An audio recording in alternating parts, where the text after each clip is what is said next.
ai kaya biya ki gindin ki hayyaci in ka isa ka ci gindina Allah ya tsine min albarka ko idan ban fi gindin ki ba Allah ya fito musibar duniya lahira daura mu a kai ko da mu ci gaba cin duniya ne yasa muka yi da baka yi shi ba yanzu ni ba kalan nonon ki da zan iya fada in ka ga dama ka faɗi kalan komai na jiki nonon ki a gaba suke fasa ka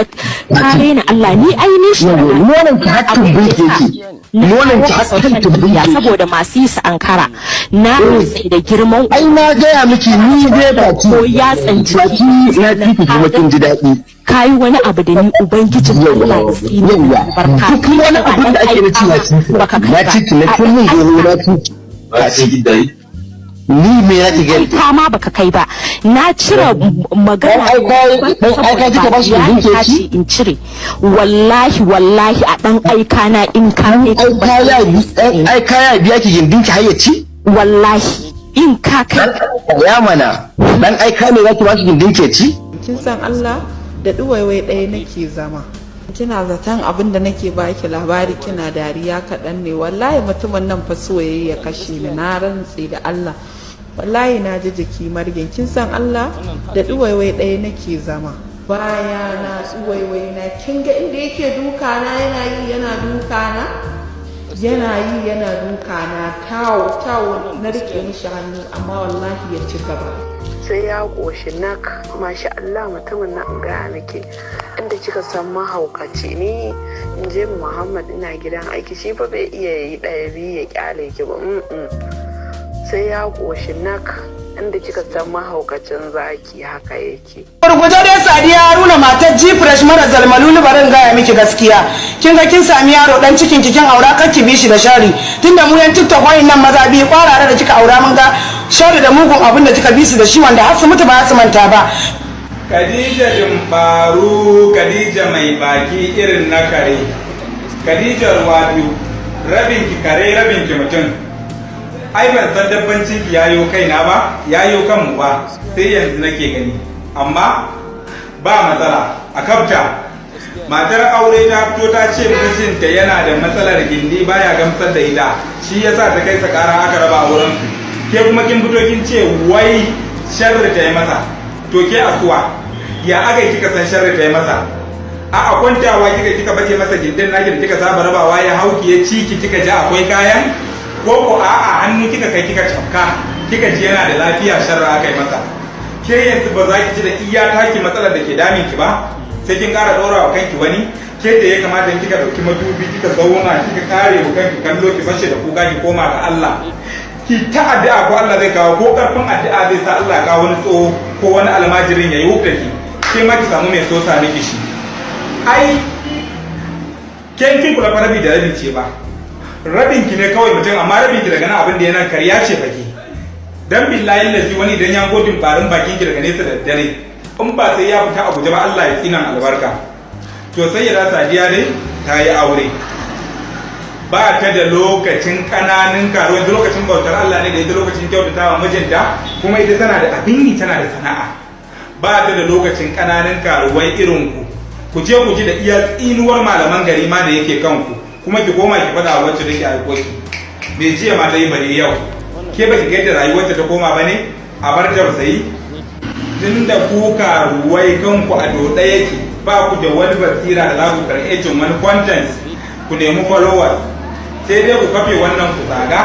ku dauko shar ku yi wa wancan ko kuma in wani faɗa ya taso ana trending kuma ku ara ku ya ba saboda a kalle ku ba dan kuna son wanda kuka shigarwa ba ke ba saboda tsabar munin ki da bakin jinin saboda tsabar munin ki da bakin jinin ki duk lalacewa irin ta fim sai da suka miki korar kare Musa mai sana'a da a kamfanin take wani irin ci ne bai miki ba ya ci ki a kwance ya miki cin da karnuka suke wa junansu ya miki irin cin da bunsuru yake wa tinkiya ya miki irin cin da zakara yake wa kaza amma duk da haka karshe miki dan bura uban duka da kallon ki a hannu kika kai labari kun sa wannan baiwar Allah na gaba kun ce yo oke maganin mata take siyarwa kuma kun siyo maganin mata kun zo kun kasa kuna tunanin shi zai sa ku yi arziki irin wanda ta yi arzikin bai zo ba kun ce mata karuwa kun dauki gindi kun kasa kurfa lungu kuna tunanin kuma za a ci ku a biya ku kuɗi gashi gindin bai kai muku ba mai ci an ci din ma ba a biya babu irin cin da ba yi muku ba amma ba a biya. Jarin naki ma da ya kika same sa Khadija Dimbaru nan kika dinga baro toto kina cewa wai za a yi biki, kika sa mutane suka rinka sayan anko, ashe wai bikin wata kawar wace ce ne, wata kalan kaleri. Mutane suka je suka sayi anko suka zo biki, kika je kika hada baki da ɗan daba, aka zo aka kwashe wa mutane wayoyinsu, daga baya ka ja ka sayar ka kawo miki ba san tashi. Ai iya wannan alhakin ma nake zaɓa wajen mutane kika ji da shi, wallahi ba zai bari ba. Ai ina baki shawara, na faɗa miki ki maza ki tuba ki koma wa Allah, dama masu kyau ma ya suka kare. Ba dai ke da kike da bakin karnuka,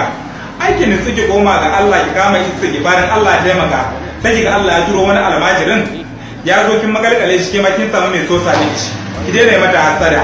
Sai mun ci kundin bura uban kwaira da kai kanka a Bello Ado dan sunu Islami ya zo ba za ka goyi bayansa. Mu ma duk mun je mun yi zumunci da shi amma ba mu zagi dan uwan mu ba za ka goyi bayan sunu Islami ka fifita shi ba ka kare wa gidan masarautar Kano. Dama tun san da ka zagi sarakunan ka zagi kowa na ce dirran da ka zo kanmu ka zage mu sai mun ci kundin bura uban kwaira da kai kanka. Ya Fati wani zagi ne baka yi mata ba, kai yanzu dan halak ne, kai kana jin kai hakimi ne, ka isa ka shiga gidan sarki ka zagi matarsa, to baka dauke ta a komai ba.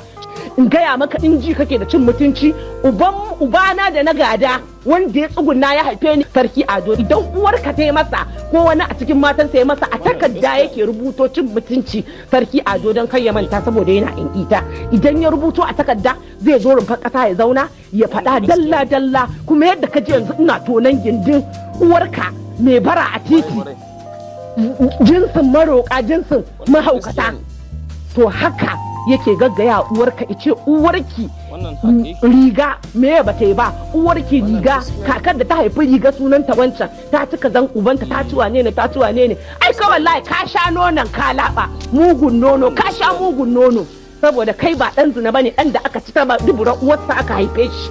Ai kai ya koyar bata gaya maka bane, bata gaya ma daidai ba, shi sa ka ganka kana ta harin kisan ubanka sai da ka shekara 30 a duniya kana neman ran ubanka baka samu ba, sannan ka haƙura yanzu kuma ka gama da ran ubanka ya mutu din, kuma ka ci gadon abin da kake nema yanzu kuma yan uwanka kake bi, ba wai yadda kake cin ta gaba ta baya ba. Mu ta sunna ake cin mu amma muna da daraja muna da mutunci. In ma gani kake ubanmu da karuwa yake zama to kai baka gaje shi ba, saboda kai yar tasha ka je ka ɗauko yar fim wanda gindinta na 'yan duniya ne gaba ɗaya. Ya sau nawa kuna zuwa ta yi faɗan ta yi kokawa ta yi zagin ka je police station ka karɓo ta, sau nawa maza suna tare ta a hanya a gidan naka a motar ka su yi mata ɗan banzan duka kuma a kai ta police station ka je ka taro ta. Wannan madarar kwalin wacce ta tsiyaye ta zube kuma kai ka sani tsakanin kai da ita sakin aure ya kai 20, ka manta sanda kake jawo ta a waje ka kai ta ka jefar da ita da baka da mugun hali da ike halinka ba mai kyau bane. Mace nawa ka aura Bello Ado matarka ta kore su, akwai matar da kace ma budurci ne bata kai ba dan ta sauko daga bene, to uwarka kwaira ce take tsaga budurcin mata, ka je ka auro yar tasha har zaka san budurci, kai wani budurci ka sani? Mata nawa ka saka? Ai in ta kana da hali ba za ka zauna da mace ɗaya ba. Kuma dama duk wanda aka ya kafa ubansa irin wannan sharrin da cin mutunci an san ba dan halak bane ba dan sunna bane. Kuma banda yarka guda ɗaya da ka haifa duk ƴaƴanka ba aure ba igiya aure ka haife su, duk abin da kake yi a tafin hannun mutane kake yi. Dama tun san da ka zagi sarakunan ka zagi kowa na ce duk da ka zo kanmu ka zage mu sai mun ci kundin bura uban kwaira da kai kanka.